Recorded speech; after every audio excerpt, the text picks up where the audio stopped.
السلام علیکم ورحمۃ اللہ وبرکاتہ۔ حضور نبی اکرم صلی اللہ علیہ وآلہ وسلم نے ارشاد فرمایا، ایک شخص کے پاس سے گزرے، نبی پاک صلی اللہ علیہ وآلہ وسلم ایک شخص کے پاس سے گزرے جو بھیڑ کا دودھ دو رہا تھا۔ آپ صلی اللہ علیہ وآلہ وسلم نے اس سے فرمایا، اے فلاں، جب تم دودھ نکالو تو اس کے بچے کے لیے بھی چھوڑ دو، یہ جانوروں کے ساتھ سب سے بڑی نیکی ہے۔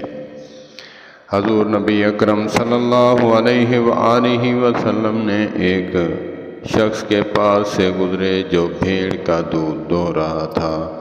آپ صلی اللہ علیہ وآلہ وسلم نے اس سے فرمایا، اے فلاں، جب تم دودھ نکالو تو اس کے بچے کے لیے بھی چھوڑ دو، جانوروں کے ساتھ سب سے بڑی نیکی ہے۔ السلام علیکم ورحمۃ اللہ وبرکاتہ۔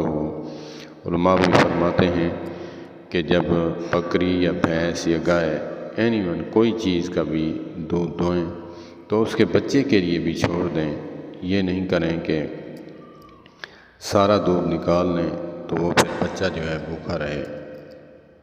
تو جانوروں کے ساتھ سب سے بڑی نیکی جو ہے وہ یہی ہے کہ اس کے بچے کے لیے بھی چھوڑ دیں۔ جب وہ بچہ اپنے ماں کے تھنوں سے پیے گا تو اس سے زیادہ جو ہے پیٹ بھی بھرتا ہے اور تسکین بھی اسے معلوم ہوتی ہے۔ اکثر جو ہے وہ نکال لیتے ہیں، فیڈر سے پلاتے ہیں یا پھر برتن میں پلاتے ہیں، ایسا نہیں کرنا چاہیے۔ والسلام علیکم ورحمۃ اللہ وبرکاتہ۔